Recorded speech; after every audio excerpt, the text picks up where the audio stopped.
What's up, you knuckleheads? It's Josh here, and today we are back with another positional power ranking for Worlds 2022, using the same logic that I did for the ADCs and the junglers, and in fact I explained it completely in the ADC vid. I'm giving a numerical rating to every single top laner who was going to be appearing at Worlds 2022.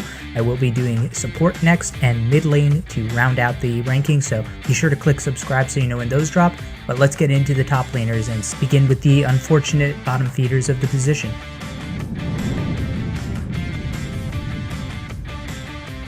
No real surprises in the bottom tier for top laners. We have Starscreen of Istanbul Wildcats and Isurus Gaming's ADD. Neither one really has much to write home about. I will say that Starscreen to me looks like maybe the worst player in all of Worlds. The guy is a decent KDA, but that's about it. Statistically, he is underwhelming in just about every other respect. The long and short of it is, I think these two are going to be weaknesses for teams that already have a lot of weaknesses. So for the other play-in teams that are going to be facing them, I'd put a lot of pressure on top lane, especially if you have a decent one of your own.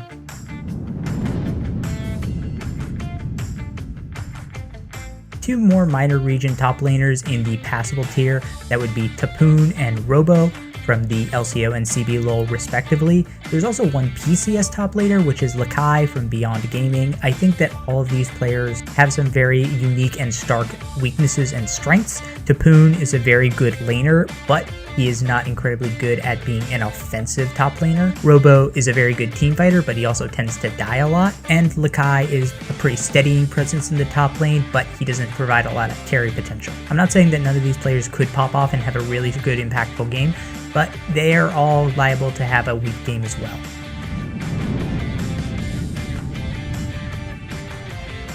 And then, no surprise, in the good tier, we have some veteran small region like Saigon Buffalo's Hazmed and DFM's Evi. The irony is that both these players are kind of similar in terms of their play styles. They're very good weak side players, but if you need them to carry, they're not incredibly good at team fighting. And so in that regard, they're going to be outstripped by a lot of the better top laners, even in this tier. For instance, Wonder is a much better team fighter than anybody else in this tier, I think.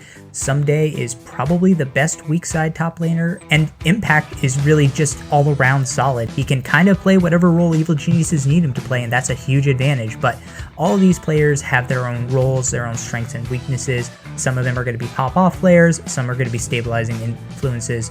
Regardless, I think for all these players, they're going to at least be able to stand up to some of the players in the higher tiers.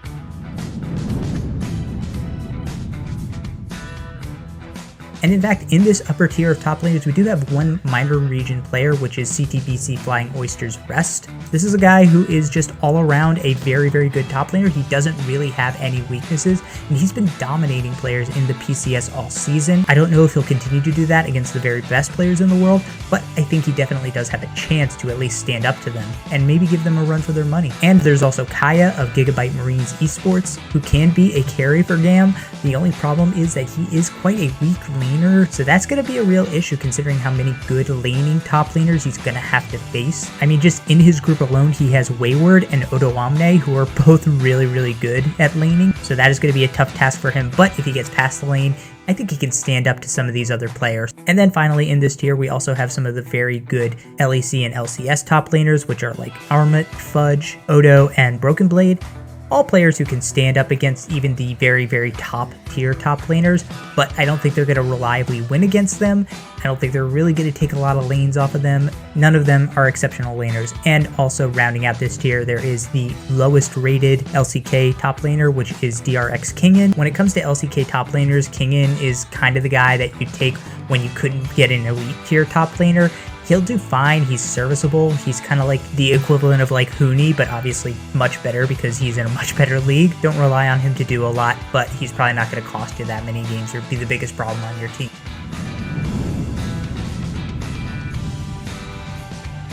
In this elite tier, outside of the top three, we have 3 LPL top laners and 1 LCK top laner.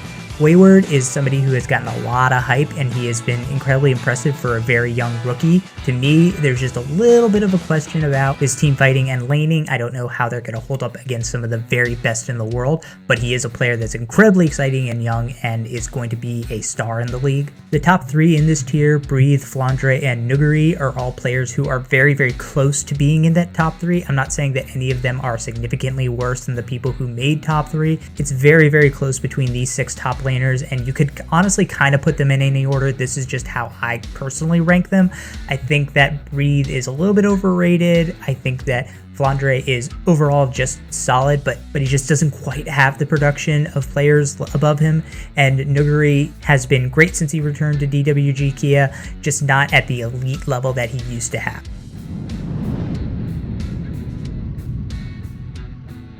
So that leaves us with the top 3, and at third we have Gen.g's Doran. It's actually kind of impressive that for a guy who doesn't get a ton of resources because he's playing with Ruler and Chovy, he actually manages to still get a good amount of gold and translate that into solid, respectable damage numbers.